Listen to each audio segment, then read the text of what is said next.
después de 3 años de ir sistematizando la información del sociograma en diferentes niveles educativos y con todo un marco epistemológico, un marco conceptual, es que les presento ya como concretamente el trabajo de 3 años que he venido aplicando este trabajo. ¿Me pueden decir si cambió la diapositiva? Sí, maestro, sí cambió. Gracias. Gracias. Tenemos es muy poco tiempo, la verdad es que está muy concreta la presentación, pero es con la idea de transmitirles algo muy importante cuando alguien o alguno de ustedes desee la implementación de esta metodología en sus aulas patios con sus alumnos o incluso ir haciendo unas adaptaciones ahora en este año que ya estamos cumpliendo un año de pandemia en México y que nos ha obligado a transitar de modelos totalmente presenciales a algo. En algún momento se habló de algo híbrido, pero en realidad ha sido totalmente un modelo virtual. Tenemos que es el aprendizaje cooperativo, solo como para recordar, recuerden que la convención ha tenido en todas sus ediciones compañeros nacionales y extranjeros que promueven esta línea. Entonces, solo para recordar darles un poco que es el aprendizaje cooperativo como concepto, lo abordaremos, la integración de los equipos de trabajo, cómo se da o cómo es recomendable, pero también a partir de estas recomendaciones, qué es a lo que nos enfrentamos los docentes, ¿no? Que es el conflicto en la integración de los equipos de trabajo. Después les presentaré el sociograma que es, cómo se trabaja y después analizaremos estas ventajas de la aplicación del sociograma en el aprendizaje cooperativo, concluiremos con unas conclusiones y no sé si hay tiempo, pues seguramente no sé si en el chat queden algunas preguntas o si no, ahí están mis datos para que ustedes puedan contactarme. Bien, como concepto sabemos que el aprendizaje cooperativo es precisamente una metodología, incluso el doctor Carlos Velázquez Callado propone algo más allá de llamarlo metodología de aprendizaje cooperativo, él ya le llama el tema copedagógico en educación física. Entonces entendamos que el aprendizaje cooperativo es una metodología que se basa en el trabajo de pequeños grupos. Generalmente o preferentemente muchos autores nos dicen que estos grupos deben de ser heterogéneos, en donde los estudiantes deben de trabajar con un alto nivel de responsabilidad en cuanto a su propio aprendizaje, pero también el de sus compañeros, ¿sí? Es decir, hay que asegurarse de que tanto cada uno de los alumnos aprendan, como también asegurarse que el resto de sus compañeros aprendan. Precisamente de aquí se desprende, que no es el momento, pero lo he hecho en otras ediciones, he precisado también las diferencias que pueden existir entre esta metodología de aprendizaje cooperativo, lo que implica obviamente el trabajo en equipo, lo que es el juego cooperativo, lo que es el trabajo cooperativo, cada uno con sus propias características, sus conceptos, su epistemología y obviamente su propia aplicación. ¿Qué pasa en la integración de los equipos de trabajo? Pues precisamente nos recomiendan estos autores que consideremos las situaciones de que sean heterogéneos. Normalmente nos conducen a que tomemos en cuenta la integración a partir de lo que es las situaciones culturales o los contextos culturales, las habilidades y estas destrezas motrices o esta particularidad del desarrollo de habilidades y destrezas motrices de cada uno de los niños, el propio rendimiento académico, las habilidades sociales y agregaría muy probablemente aquí también las propias características de cada uno de los integrantes de un grupo y que posteriormente serán los integrantes de los propios equipos, ¿verdad? Y hablo de las características haciendo énfasis a un tema también que por ahí hemos compartido que tiene que ver con la inclusión desde la misma perspectiva del aprendizaje cooperativo, ¿sí? Es decir, esta diversidad a la que nos enfrentamos tanto como docentes y los propios alumnos, los iguales que conviven en un mismo espacio y que ahora incluso ha sido o continúa siendo esta convivencia y que en algún momento se pensó que las redes sociales nos estaban separando de los otros, bueno, ahora se han vuelto una clave para volvernos a acercar, para podernos mirar, para poder estar en esta sintonía que estamos precisamente desarrollando en este momento. Entonces, esta diversidad que al final en el grupo si en algún momento se ha considerado que pueda ser un factor de riesgo, se ha comprobado desde aportaciones de Pere Puyolas, por ejemplo, que la propia diversidad es una fortaleza para los propios grupos, para la propia sociedad, ¿no? En ese sentido, también nos recomiendan que preferentemente los equipos siempre queden integrados en pares, ¿no? Y nos indican incluso que el número indicado para que se pudiera desarrollar toda la metodología, todas las interacciones múltiples, los roles, la asignación de tareas, la verificación de las tareas realizadas, es a partir de 4 integrantes. Hay unas propuestas, por ejemplo, de Ángel Pérez Puello, que me parece que algunos de ustedes lo ubican, que él habla de alguna progresión incluso, ¿no? Empezar la actividad practicando de forma individual, después en parejas, en equipos de 4, equipos de 8, de 16, y muy probablemente al final llegar a integrar la propuesta grupalmente, ¿no? Es decir, inclusive él habla de un montaje que se hace al final, en donde demuestran en su totalidad el grupo lo que ha logrado aprender y obviamente lo muestran, ¿no? Como una aportación o como una demostración grupal de lo aprendido.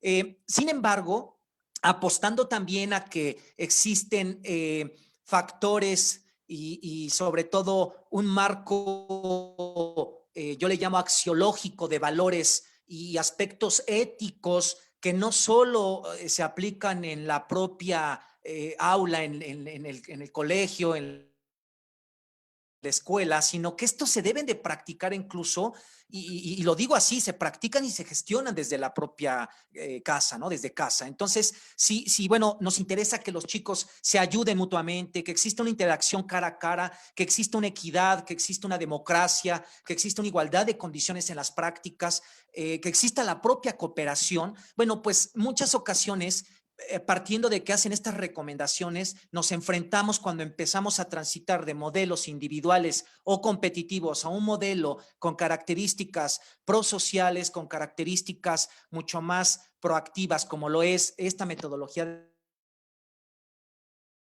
del aprendizaje cooperativo, nos enfrentamos a otras situaciones. Observen ustedes cuáles podrían ser. Pues es el conflicto, ¿no? De la propia integración, ¿sí? Los chicos desean, obviamente, e históricamente, hemos hecho algunos estudios donde y que tiene que ver, por supuesto, con el sociograma, que nos ha demostrado que nuestros alumnos, si les damos oportunidad o delegamos en ellos arbitrariamente que ellos se agrupen, pues siempre van a buscar normalmente a los amigos. Ellos se van a asegurar de que queden por lo menos con su mejor amigo, si se puede con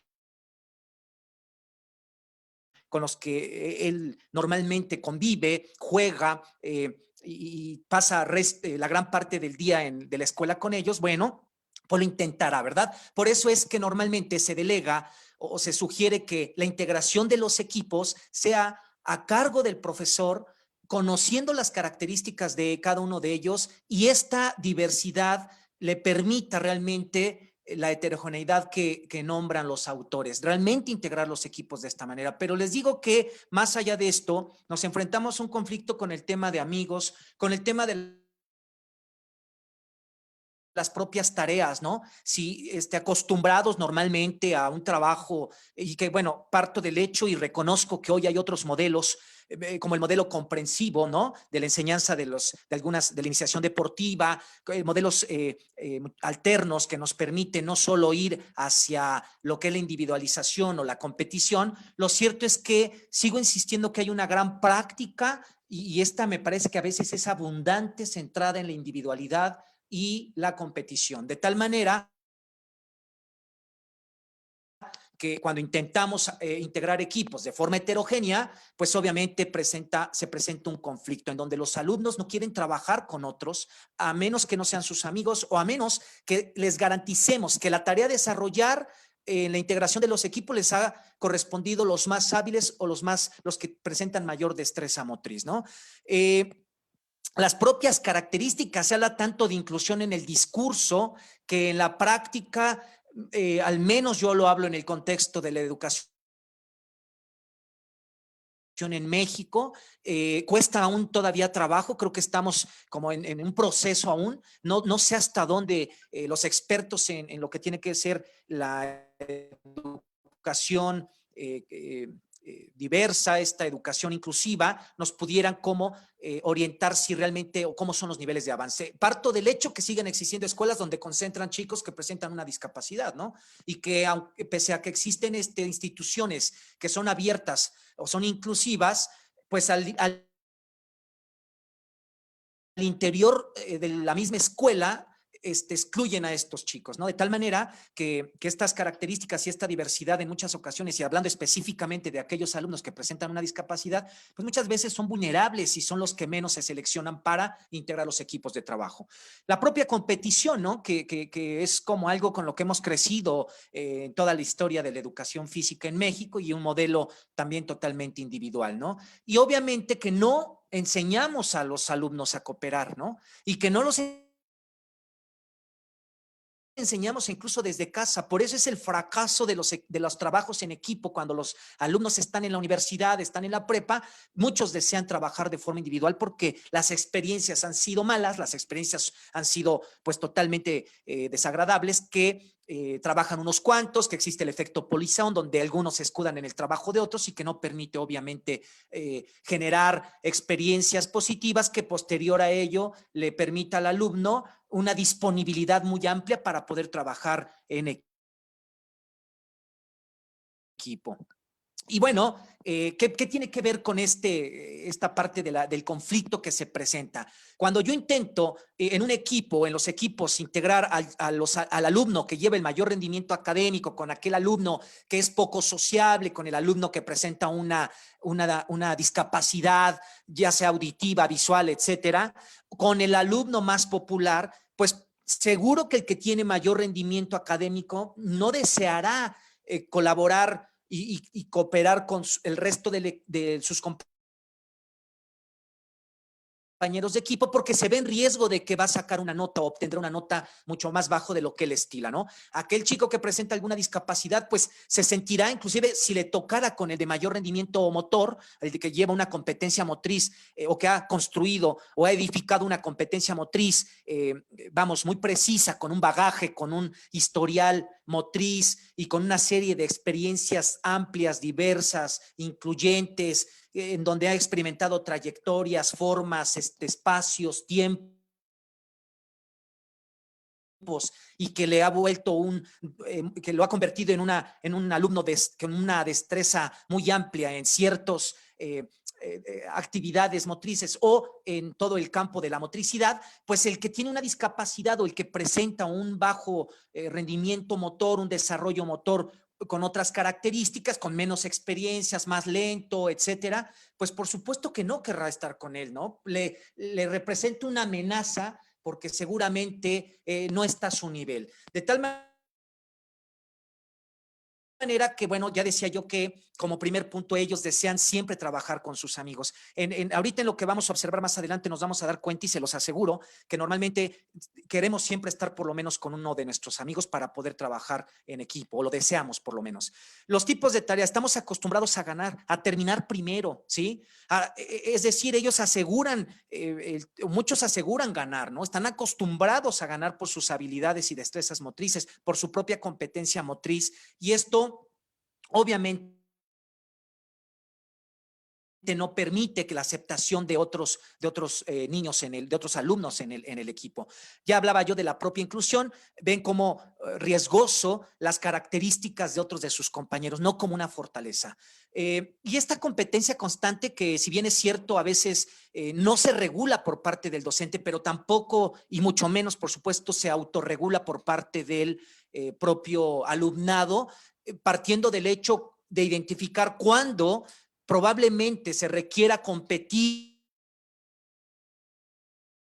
pero en un marco ético, un marco axiológico, un marco de respeto a las normas, a las reglas, al oponente, no sé, a la misma igualdad de condiciones, ¿no?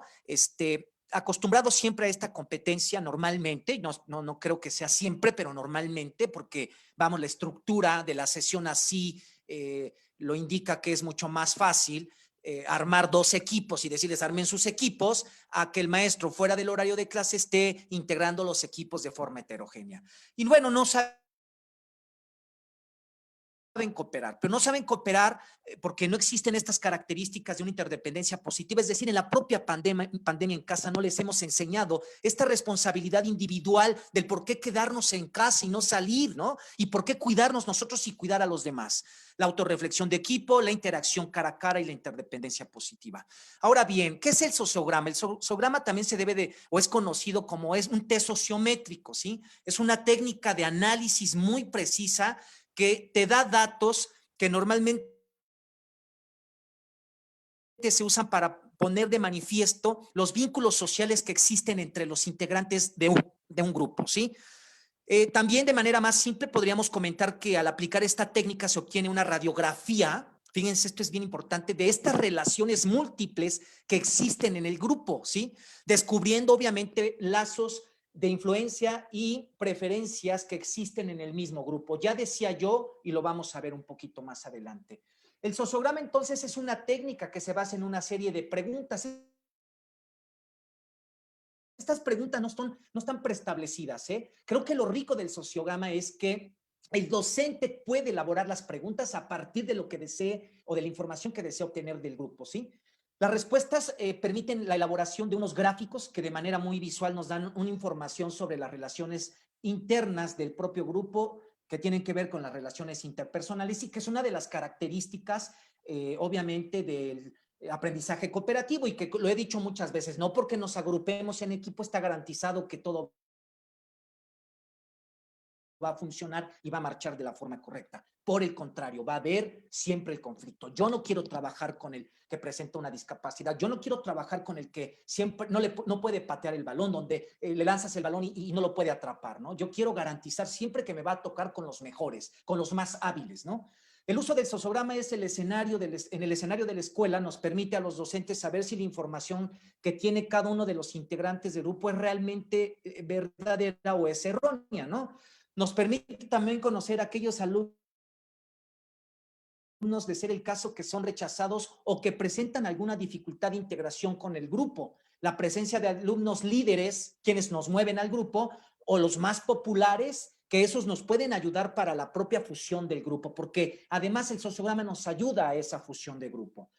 Bueno, yo les pongo un ejemplo en el sociograma de 3 preguntas. ¿A cuál de tus compañeros seleccionarías para realizar un trabajo de la escuela? ¿A cuál de tus compañeros no seleccionarías para realizar un trabajo de la escuela? ¿Quién es tu mejor amigo? Y estos son los resultados. Es una matriz de concentrado de las respuestas, donde en la parte superior se colocan las iniciales de los alumnos del grupo y verticalmente del lado izquierdo también se vuelven a colocar, si se dan cuenta, KG con KG, AR con AR.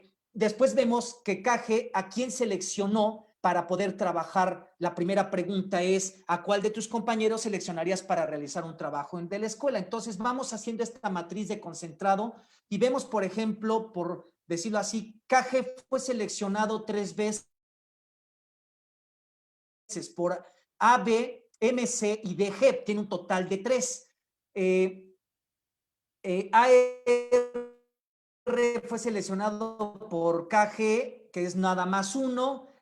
SH es seleccionado por AHKX y tiene 2. Aquí tenemos como el concentrado ya muy propio de lo que existió en la matriz, es como un concentrado general y vemos que el que tuvo mayor incidencia, el que fue mayormente seleccionado por sus compañeros, porque además es un grupo muy pequeño, fue KG con 3, que equivale al 15% del total. Este ejemplo es muy interesante, ¿eh? No se ve un dominio predominante de un grupo en especial. Pareciera que hay, es un grupo complejo incluso, ¿no? Porque no se ve la tendencia de que existe un alumno líder. Digo, 3 contra 2, 2 alumnos que tienen 2 y todos los demás 1, bueno, pues no es gran diferencia, ¿no? Pero también habría que observar los que tienen 0 y por qué tienen 0, ¿no? De tal manera que este es otro gráfico que te permite, obviamente, crear esta interdependencia, ¿no? Para saber quién seleccionó a quién y por qué lo seleccionaron. Y verificar inclusive ¿Cuál es el mejor amigo? Y a lo mejor coincide que ha seleccionado a ese porque es su mejor amigo, no porque realmente desea hacer el trabajo de la escuela con él. Estas son las líneas, en realidad lo que representan voy a regresarme, estas líneas punteadas de colores son su descripción gráfica. Y bueno, ahora pasaríamos al punto. Dice, otro fin de la aplicación del sociograma a un grupo en la escuela es ayudar a mejorar su rendimiento académico. En este caso, también puede ser motor, que permita al docente poner a los alumnos que llevan a cabo dentro del grupo en el currículum oculto, tomar conciencia sobre situaciones que pueden perjudicar o pueden dañar a los alumnos para efectuar las tareas en un ambiente que todos deseamos que sea favorable del aprendizaje. Para determinar las relaciones interpersonales que existen en el grupo de análisis, se ha utilizado el sociograma acerca de las manifestaciones de atracción o rechazo de los integrantes del grupo, determinando la posición de cada uno de ellos en relación al grupo, ¿sí? Finalmente, en las conclusiones, podría decirles que el sociograma es un instrumento valioso que permite obtener información para una mejor integración de los equipos de trabajo en el aprendizaje cooperativo. El sociograma ayuda a determinar las relaciones interpersonales que existen en el grupo. La aplicación del sociograma ayuda a mejorar el rendimiento académico de los alumnos, ya que se radican situaciones que afectan un buen ambiente de aprendizaje. El sociograma permite al docente tomar decisiones correctas a la hora de integrar equipos de trabajo de alto rendimiento. Queridos público que me escucha, les agradezco. Quise ajustarme a los tiempos porque sé que hay más actividades y la verdad es que si uno empieza a atrasarse, pues obviamente afectamos a los demás. Fue un poquito rápido, pero es un trabajo de 3 años que lo he mostrado en 20 minutos con la idea de decirles que el sociograma les va a permitir una mejor toma de decisiones a la hora de integrar los equipos de trabajo de forma heterogénea, como lo marcan grandes autores. Maestra Marta. Sí, maestro César, gracias por ajustarse a este tiempo, ¿verdad? Y lamentamos mucho que no se pudo extender usted más. Solamente una pregunta. ¿Este sociograma se puede aplicar en este tiempo en que estamos, en esta manera como estamos dando clases, que no nos conocemos con los alumnos desde el semestre pasado, ¿verdad? Nunca nos hemos visto de manera presencial. Entonces, ¿cómo aplicar este sociograma con un grupo que no se conoce, con un grupo que entre ellos pues no hay más relación que las horas de clase en internet? Sí, maestra, bien lo acaba de comentar usted y creo que en la propia charla que fue a una gran velocidad, podría comentarles que precisamente todos estos elementos muy importantes que distinguen al aprendizaje cooperativo como es la interdependencia simultánea positiva, como la interacción cara a cara, la responsabilidad individual, las relaciones sociales o prosociales y la propia autorreflexión de grupo, obviamente no solo se da en el colegio, no se da en la escuela. Habría que practicar ahora estas situaciones en la propia casa, con los propios integrantes de la casa. Pone un ejemplo, ¿no? ¿Cómo le pedimos a estas generaciones que se queden en casa cuando observamos que los propios padres, independientemente y amén de que hay situaciones, y hubo una etapa de la pandemia donde nos teníamos que quedar en casa, después ya no se pudo por obvias razones económicas, pero no, en ningún momento se tuvo esta control. Entonces el sociograma se puede aplicar en este mismo contexto, sobre todo partiendo del hecho, como bien dice usted, de que no hay, los alumnos que entraron en primer semestre, pues llevamos prácticamente, vamos para 2 semestres que no los conocemos, que no sabemos de estas características y que ellos mismos obviamente no se conocen. Esto puede ser una posibilidad de saber por lo menos la percepción que se tienen entre ellos a partir de la utilización del sociograma y ver qué refleja y qué resultados tiene para el docente para una mejor toma de decisiones. Gracias, maestro. Bueno, pues seguramente este reconocimiento se lo harán llegar a usted también. Solamente quiero dar lectura rápidamente, ¿verdad? La Escuela Normal de Licenciatura en Educación Física, Pedro Reynoso Sunageni, de Tuxtla Gutiérrez, le otorga el presente reconocimiento a César Simón y Rosas por su participación en la 6ª Convención Internacional de Educación Física, Deporte y Salud Escolar, Chiapas 2021. en su edición virtual con la ponencia El sociograma en el aprendizaje cooperativo en educación física, marzo 6 de 2021, signado por el maestro Bernardo Emanuel Coutinho Trujillo, director de la INLEP Justra y presidente de la convención, y el maestro Isaac Castillo Hernández, coordinador general de la convención. Agradecemos muchísimo su participación, maestro Simoni, y ojalá que tengamos oportunidad nuevamente de estarle escuchando.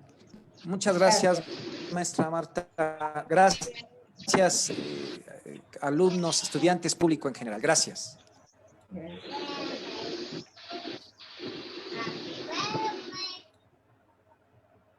Continuamos con la siguiente ponencia. Adelante.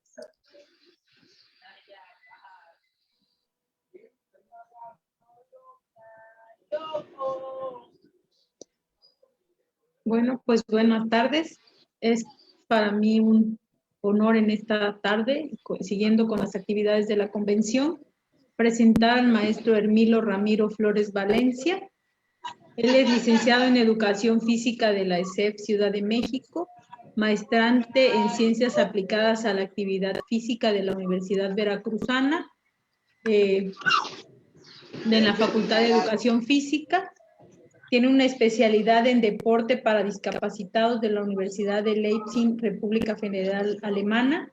Tiene un curso de educación especial, marcos de integración y métodos de trabajo en Jerusalén. Tiene un diplomado en psicomotricidad en la Universidad Iberoamérica.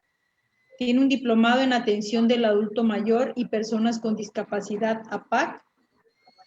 Un diplomado en diseños de ambiente de aprendizaje en el aula por el Tecnológico de Monterrey, un diplomado en igualdad y no discriminación por parte de la Comisión Nacional de Derechos Humanos. Es autor del libro Educación Física y Discapacidad Motriz y es profesor en la Escuela Superior de Educación Física, impartiendo las asignaturas Niños y Adolescentes en Situaciones de Riesgo y Necesidades Educativas Especiales. Esta tarde nos va a dar una ponencia que se llama Salud Escolar, un tema pendiente de la educación física en población con discapacidad. Pues le cedo la palabra al maestro Hermilo. Es un honor estar acompañándolo en esta ponencia.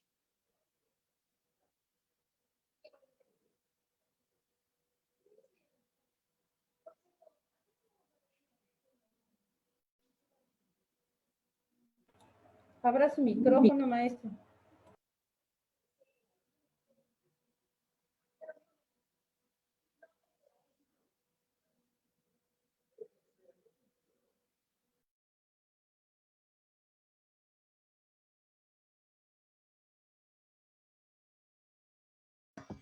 Listo, ya está.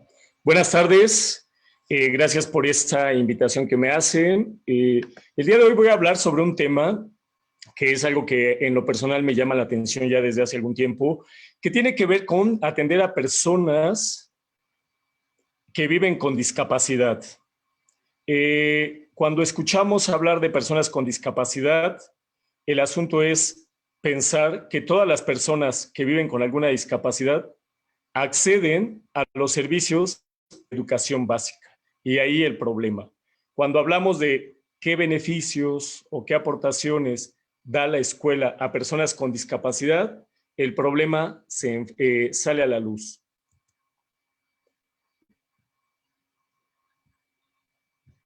Se estima que más de 100 millones de personas viven con algún tipo de discapacidad y esa cifra aproximadamente equivale al 15% de la población mundial. El número de personas con discapacidad está aumentando por envejecimiento, por el aumento de la prevalencia en enfermedades crónicas. Esto no lo dice la OMS.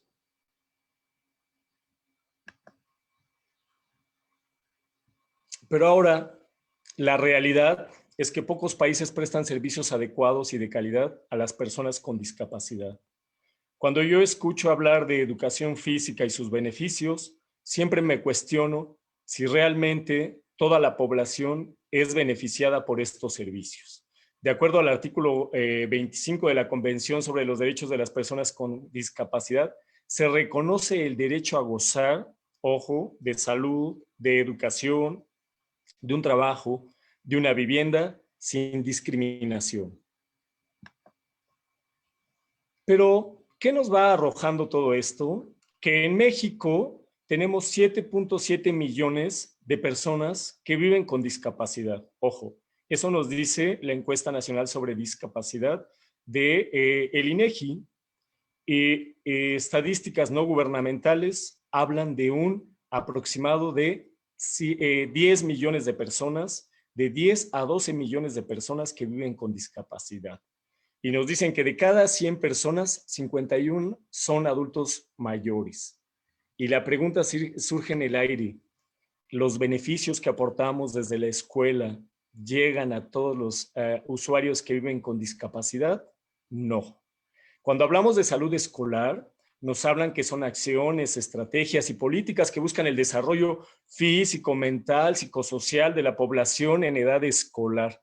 La pregunta es, si estamos hablando que en nuestro país hay más o menos estadísticamente 7.7 millones oficialmente, pero en la informalidad se habla que hay más de 12 millones de personas y de los cuales no todos acceden a la educación, pues estamos en un problema muy grande. El principal problema es que todo lo que hablamos de beneficios, de todo lo que hablamos de intervención de personas con discapacidad, no están siendo beneficiadas de estos factores. Todo lo que se habla desde el plato del buen comer, desde lo que se habla de la activación física, del desarrollo psicomotor, del eje la competencia motriz en sus diferentes ámbitos, pues estará relegado solamente para aquellos. No, yo voy a entrar a hacer pueden ajustes. entrar solamente para aquellos que acceden al sistema De educativo. cuerpo completo. No es de espalda y piernas. Ok, si alguien me ayuda apagando su micrófono. A todos los masajes que yo he ido, nunca me dicen, ¿de cuerpo completo o de yo masaje quiero relajante? Y el Me masaje espero, relajante maestra de Beatriz, o seguimos. ¿Hay alguien con el micrófono encendido? y todo acá. Bien, pues vamos a seguir. La OMS establece 4 grandes pilares, que habla de políticas de salud escolar, que suena muy interesante, políticas de salud escolar, servicios de salud basados en la escuela, es decir, que en las escuelas deberían ser ejes rectores para poder llevar todos estos servicios de salud bucal, visual, de educación física.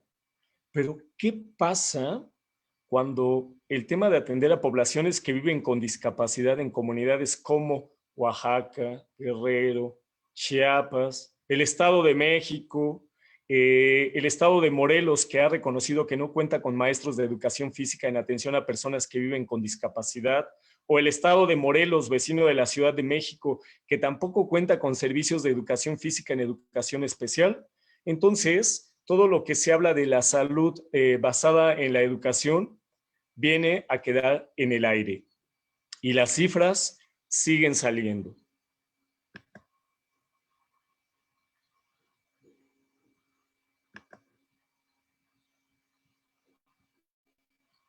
Las escuelas deberían ser promotoras, las escuelas deberían ser promotoras de estos servicios de educación. ¿Pero qué creen? Desde hace más de 30 años, la Organización Panamericana de la Salud realiza gestiones e intervenciones en los centros escolares. Y México es por primera vez que participa en esta encuesta. Fíjense, promotora de la salud, y es en el 2019, cuando se da pie para que México ingrese gente de la Organización Mundial de la Salud, de la Organización Panamericana, a hablar de factores que tienen que ver con la salud. Y bueno, otro tema que sale a la luz es cuando hablamos de temas de poblaciones con discapacidad, la realidad. Hay exclusión. Tenemos dentro de esta población un gran porcentaje de mujeres, y si son mujeres con discapacidad, tenemos problemas. Hablar de los beneficios de la salud escolar es hablar de un sueño que en México no se ha hecho realidad. Ok, tenemos un problema en cuanto a, se habla de poblaciones vulnerables. Lo que nosotros podemos decir es que no hay poblaciones vulnerables. Hay poblaciones vulneradas en sus derechos. Poblaciones históricamente vulneradas, ojo, y no vulnerables, que hay cierta gente, cierto sector que toma decisiones que ha dejado de lado a esta población. Y de ahí surgen nuevamente las preguntas. La mayoría de las personas no llegan a completar sus estudios primarios o secundarios ni a adquirir las competencias básicas de alfabetización de acuerdo a lo que nos dice la UNESCO en el 2019. Yo les pregunto a las personas que me están escuchando, ¿cuál es la formación que tenemos los docentes de educación física para poder atender a personas o a poblaciones que viven con discapacidad? Llámese a través de la educación física, el deporte escolar y todos los variantes o todas las variantes que tenemos como estrategias dentro de la educación física. Y seguimos. Según reportes de la Secretaría de Educación Pública, la cobertura de profesores de educación física es más o menos del 60%. En las estrategias por una educación física de calidad, en donde se hizo un estudio, reportan que a nivel nacional solo hay una cobertura de 60% de maestros de educación física. Hay un 40% de población que no está siendo beneficiada. Y quiero hacer la siguiente aclaración. Cuando se habla de un 60%, no se sabe al 100% si el maestro que da educación física es el maestro de grupo o un especialista en el campo del movimiento. Y las preguntas surgen. Si esto pasa en la regularidad, ¿qué pasará con aquellas escuelas de educación especial? Morelos, Hidalgo no cuentan con la figura profesor de educación física en educación especial. En algún momento en Baja California preguntaba, Baja California Norte como tal, tampoco contaban con el servicio de maestros de educación física en educación especial.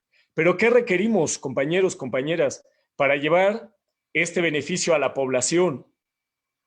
Conocer de anatomía, de fisiología, de patología y, por supuesto, de adecuaciones curriculares, de adecuaciones de acceso.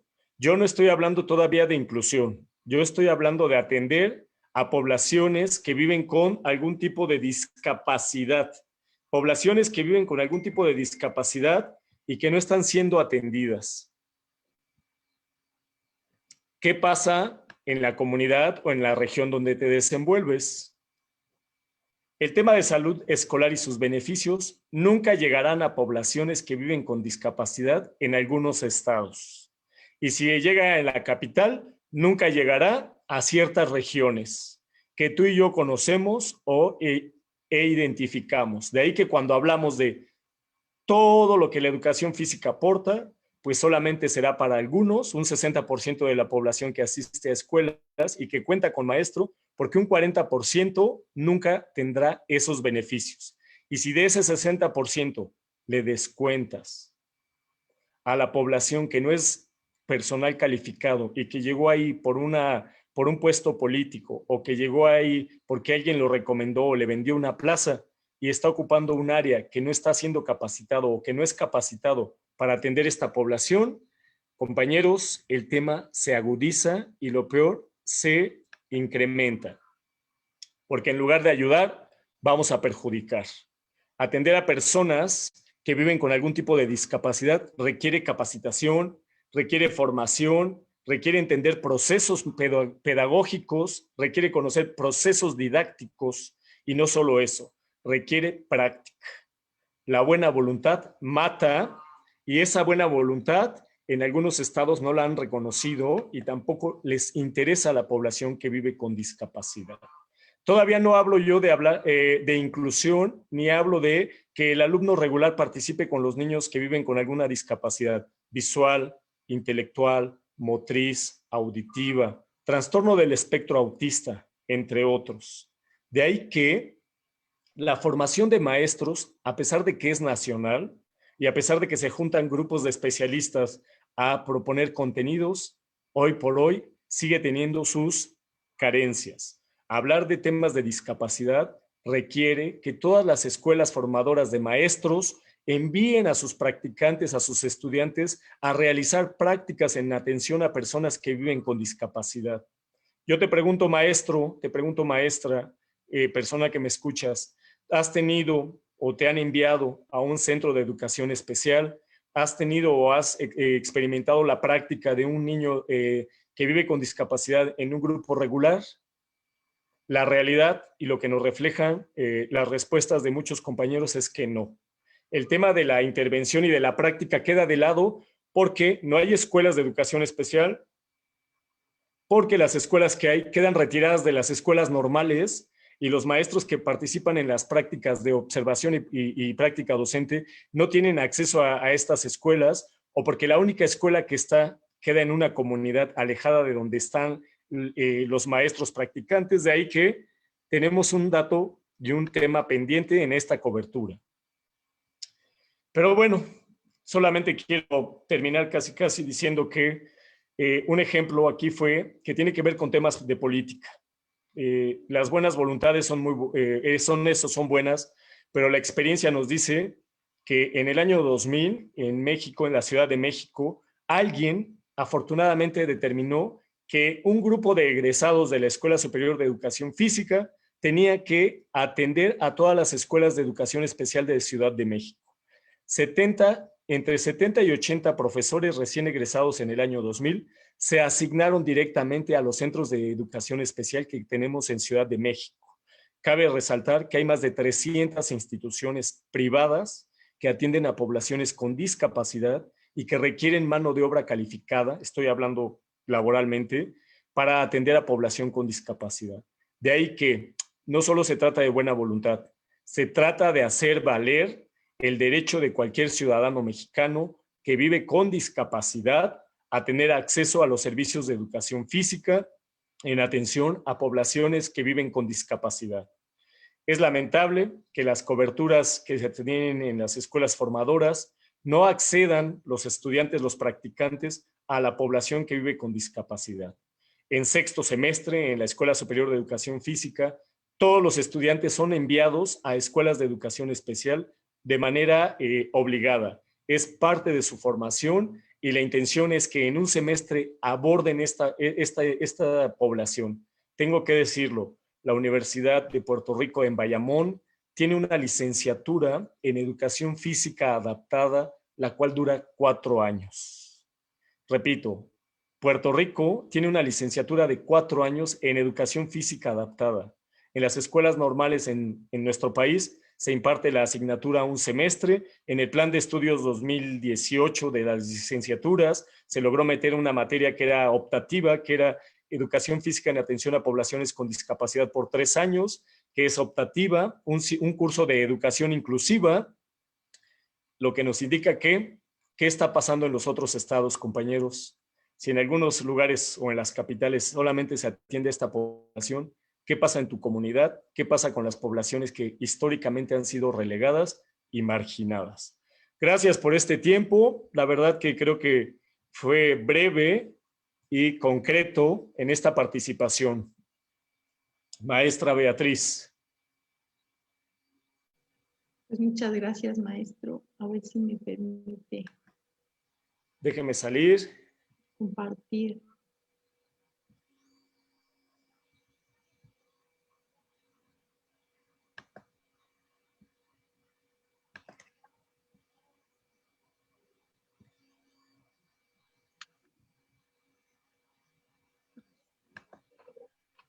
Pues, a nombre de la Escuela Normal de Licenciatura en Educación Física, Pedro Reynol Osuna Geni, de Tuxtla Gutiérrez, le hace entrega de este reconocimiento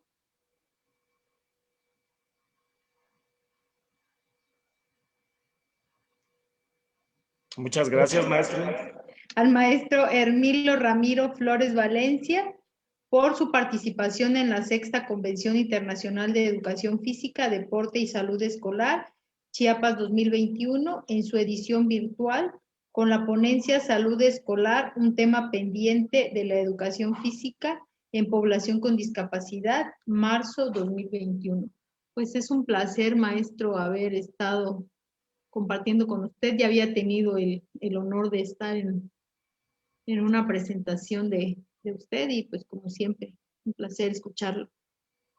Muchas gracias, maestra. Y bueno, también reconocer que la Escuela Normal en Chiapas cuenta con su maestría en inclusión y sé que están haciendo trabajos interesantes en favor de la diversidad. Aprovecho como para mencionarlo a la gente que no sea de Chiapas, que se acerquen al sureste de nuestro país, que también hay gente que está trabajando y el mejor ejemplo es esta convención y por supuesto el trabajo que están haciendo en temas de inclusión.